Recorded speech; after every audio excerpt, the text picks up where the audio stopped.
ಎಲ್ಲರಿಗೂ ನಮಸ್ಕಾರಗಳು. ನಾನು ನಿಮ್ಮ ಅಕ್ಷಯ್. ನೀವು ನೋಡ್ತಾ ಇದ್ದೀರಾ ಅಕ್ಷಯ್ ಸ್ಪೋರ್ಟ್ಸ್ ಇನ್ ಕನ್ನಡ. ಇವತ್ತಿನ ಟಾಪ್ 5 ಕ್ರಿಕೆಟಿಂಗ್ ಅಪ್ಡೇಟ್ ತಿಳ್ಕೊಂಬರೋಣ ಬನ್ನಿ. ಅದಕ್ಕಿಂತ ಮುಂಚೆ ಯಾರ್ಯಾರು ನಮ್ಮ ಚಾನಲ್ ಅನ್ನು ಇನ್ನೂ ಯಾರ್ಯಾರು ಸಬ್ಸ್ಕ್ರೈಬ್ ಮಾಡ್ಕೊಂಡಿಲ್ಲ ಸಬ್ಸ್ಕ್ರೈಬ್ ಮಾಡ್ಕೊಂಡು ಬೆಲ್ ಐಕಾನ್ ಅನ್ನು ಒತ್ತರಪ್ಪ. ಹಾಗೆ ತಪ್ಪದೆ ಒಂದು ಲೈಕ್ ಕೊಡೋದು ಕೂಡ ಮರಿಬೇಡಿ. ಇನ್ನು ಸ್ಟ್ರೈಟ್ ಆಗಿ ಅಪ್ಡೇಟ್ ನಂಬರ್ 1 ಕಡೆಗೆ ಹೋಗೋದಾದ್ರೆ, ಭಾರತ ಮತ್ತು ಆಸ್ಟ್ರೇಲಿಯಾ ನಡುವಿನ ಟೆಸ್ಟ್ ಸೀರೀಸ್ ನವೆಂಬರ್ ಎಂಡಿಂಗ್ ಅಲ್ಲಿ ಆದ್ರೆ ಟೆಸ್ಟ್ ಸೀರೀಸ್ ಆದ್ರೆ ಇದೆ. ಇನ್ನು ಈ ಸೀರೀಸ್ ಅಲ್ಲಿ ಭಾರತ ಮತ್ತು ಆಸ್ಟ್ರೇಲಿಯಾ ನಡುವೆ ಈ ಸೀರೀಸ್ ಅಲ್ಲಿ ಆಸ್ಟ್ರೇಲಿಯಾ 3.1 ಅಂತರದಿಂದ ಈ ಸೀರೀಸ್ ಅನ್ನು ವಶ ಮಾಡಿಕೊಳ್ಳುತ್ತೆ ಅಂತಂದು ರಿಕ್ಕಿ ಪಾಂಟಿಂಗ್ ಆದ್ರೆ ಹೇಳಿದ್ದಾರೆ.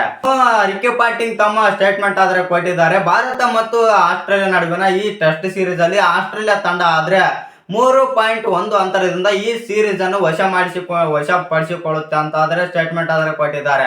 ನಾವು ಯಾಕೆ ಮಾತಾಡಕ್ಕೆ ಬರಲ್ಲ, ಯಾಕಪ್ಪ ಅಂತಂದ್ರೆ ಮೊನ್ನೆ ತಾನೇ ಶ್ರೀಲಂಕಾ ವಿರುದ್ಧ ODI ಸೀರೀಸ್ ಆದ್ರೆ ಹೀನಾಯವಾಗಿ ಸೋತಿದ್ವಿ ಅಂತಾನೆ ಹೇಳ್ಬೇಕು. ಈ ಕಾರಣದಿಂದಾಗಿ ನಿಮ್ಮ ಪ್ರಕಾರ ನಮ್ಮ ಭಾರತ ತಂಡ ಈ ಟೆಸ್ಟ್ ಸೀರೀಸ್ ಅಲ್ಲಿ ಗೆಲ್ಲುತ್ತಾ ಇರುವಂತ ಕಮೆಂಟ್ ಮಾಡೋದನ್ನ ಮರಿಬೇಡಿ. ಇನ್ನು ಅಪ್ಡೇಟ್ ನಂಬರ್ 2 ನೋಡೋದಾದ್ರೆ, ಇದೀಗ IPL ಆಕ್ಷನರ್ ಆದಂತ ಯಾಂಗ್ ಅಡ್ಮಿಟ್ ದಾಸ್ ಅವರು ಒಂದು ಸ್ಟೇಟ್ಮೆಂಟ್ ಆದ್ರೆ ಕೊಟ್ಟಿದ್ದಾರೆ.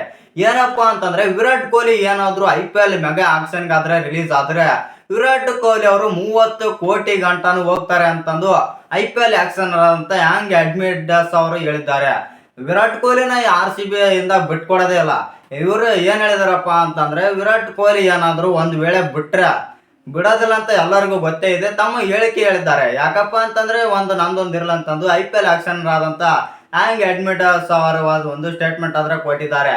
ವಿರಾಟ್ ಕೊಹ್ಲಿ ಏನಾದ್ರು ಈ ಬಾರಿ IPL ಆಕ್ಷನ್ಗೆ ರಿಲೀಸ್ ಆದ್ರೆ ಸ್ಟಾರ್ಕ್ ಮತ್ತು ಪ್ಯಾಟ್ ಕಮಿನ್ಸ್ ಅವರೆಲ್ಲ ರೆಕಾರ್ಡ್ ಉಳಿಸಾಗಿ ವಿರಾಟ್ ಕೊಹ್ಲಿ ಹೊಸ ಚರಿತ್ರೆನೇ ಸೃಷ್ಟಿ ಆಗುತ್ತೆ ಎಂದು IPL ಆಕ್ಷನರ್ ಆದ್ರೆ ಹೇಳಿದ್ದಾರೆ. ಇನ್ನು ಅಪ್ಡೇಟ್ ನಂಬರ್ 3 ನೋಡೋದಾದ್ರೆ, ಇದೀಗ ನೀವು ಹೊಸ ಲೀಗ್ ಆದ್ರೆ ಬರ್ತಾ ಇದೆ. ಯಾವ್ದಪ್ಪ ಈ ಲೀಗ್ ಅಂತಂದ್ರೆ, IPL ಗೆ ಮತ್ತು ಇಂಡಿಯನ್ ಇಂಟರ್ನ್ಯಾಷನಲ್ ಗೆ ಯಾರ್ಯಾರೆಲ್ಲ ರಿಟೈರ್ಮೆಂಟ್ ಆದ್ರೆ ಕೊಟ್ಟಿರ್ತಾರೆ. ಯಾರ್ಯಾರಪ್ಪ ಅಂತಂದ್ರೆ, ಸಚಿನ್ ತೆಂಡೂಲ್ಕರ್, ವೀರೇಂದ್ರ ಸೆಹ್ವಾಗ್ ಮತ್ತು ಸೌರವ್ ಗಂಗೂಲಿ, MS ಧೋನಿ ಇವರಂತ ಸ್ಟಾರ್ ಕ್ರಿಕೆಟಿಗರು ಮತ್ತು ಯಾರ್ಯಾರೆಲ್ಲ ಇಂಡಿಯಾ ಇಂಟರ್ನ್ಯಾಷನಲ್ ಕ್ರಿಕೆಟ್ ಮತ್ತು IPL ಗೆ ರಿಟೈರ್ಮೆಂಟ್ ಆದ್ರೆ ಕೊಟ್ಟಿರ್ತಾರೆ ಅಂತ ಆಟಗಾರರಿಗೆ ಇದು ಒಂದು ಲೀಗ್ ಆದ್ರೆ ಪ್ರಾರಂಭ ಮಾಡ್ತಿದ್ದಾರೆ. ಇನ್ನು ಅಪ್ಡೇಟ್ ನಂಬರ್ 4 ನೋಡೋದಾದ್ರೆ, ಮೈಕ್ ಹೆಸ್ಸಿ ಅವರು ಇದೀಗ ಒಂದು ಸ್ಟೇಟ್ಮೆಂಟ್ ಆದ್ರೆ ಕೊಟ್ಟಿದ್ದಾರೆ. ಏನಪ್ಪಾ ಅಂತಂದ್ರೆ, 2024 ಯಾವುದಾದ್ರೂ ಒಂದು ಬೆಸ್ಟ್ ಇನ್ನಿಂಗ್ಸ್ ಯಾವ್ದಾದ್ರು ಇದ್ರೆ ಅದು ರೋಹಿತ್ ಶರ್ಮಾ ಹೊಡೆದಂತ ಆಸ್ಟ್ರೇಲಿಯಾ ಮೇಲೆ 92 ರನ್ ಇನ್ನಿಂಗ್ಸ್ ಅಂತಂದು ಮೈಕ್ ಹೆಸ್ಸಿ ಅವರು ಆದ್ರೆ ಹೇಳಿದ್ದಾರೆ. ಮತ್ತು ಒಳ್ಳೆ ಸ್ಕೋರ್ ಮತ್ತು ಒಳ್ಳೆ ಉತ್ತಮ ಆಟ ಆಡಿದ್ರು ರೋಹಿತ್ ಶರ್ಮಾ ಒಳ್ಳೆ ಬ್ಯಾಟರ್ ಅಂತಂದು ಮೈಕ್ ಹೆಸ್ಸಿ ಆದ್ರೆ ಹೇಳಿದ್ದಾರೆ. ನಿಮ್ಮ ಪ್ರಕಾರ ಆ ಇನ್ನಿಂಗ್ಸ್ ಯಾವ ರೀತಿ ಇತ್ತು ಅಂತ ಕಮೆಂಟ್ ಮಾಡೋದನ್ನ ಮರಿಬೇಡಿ.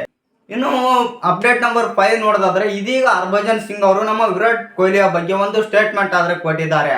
ಏನಪ್ಪಾ ಸ್ಟೇಟ್ಮೆಂಟ್ ಅಂತಂದ್ರೆ, 19 ವರ್ಷದ ಹುಡುಗ ಕೂಡ ವಿರಾಟ್ ಕೊಹ್ಲಿಯ ರೀತಿ ಫಿಟ್ನೆಸ್ ಇಡಲು ಸಾಧ್ಯವಿಲ್ಲ ಅಂತಂದು ಹರ್ಭಜನ್ ಸಿಂಗ್ ಆದ್ರೆ ಹೇಳಿದ್ದಾರೆ. ನಿಮ್ಗೆಲ್ಲ ಗೊತ್ತಿರ್ಬೋದು ವಿರಾಟ್ ಕೊಹ್ಲಿ 2-3 ರನ್ ಯಾವ ರೀತಿ ಓಡ್ತಾರೆ ಅಂತಂದು ನಿಮ್ಗೆಲ್ಲ ಗೊತ್ತೇ ಇರ್ಬೋದು. ಈ ಕಾರಣದಿಂದಾಗಿ ಹರ್ಭಜನ್ ಸಿಂಗ್ ಅವರು ವಿರಾಟ್ ಕೊಹ್ಲಿಯ ಫಿಟ್ನೆಸ್ ಬಗ್ಗೆ ಒಂದು ಸ್ಟೇಟ್ಮೆಂಟ್ ಆದ್ರೆ ಕೊಟ್ಟಿದ್ದಾರೆ. ಈ 5 ಅಪ್ಡೇಟ್ಸ್ ಅಲ್ಲಿ ನಿಮ್ಗೆ ಯಾವ್ದು ಅಪ್ಡೇಟ್ ಇಷ್ಟ ಆಯ್ತು ಅಂತ ಕಮೆಂಟ್ ಮಾಡೋದನ್ನ ಮರಿಬೇಡಿ.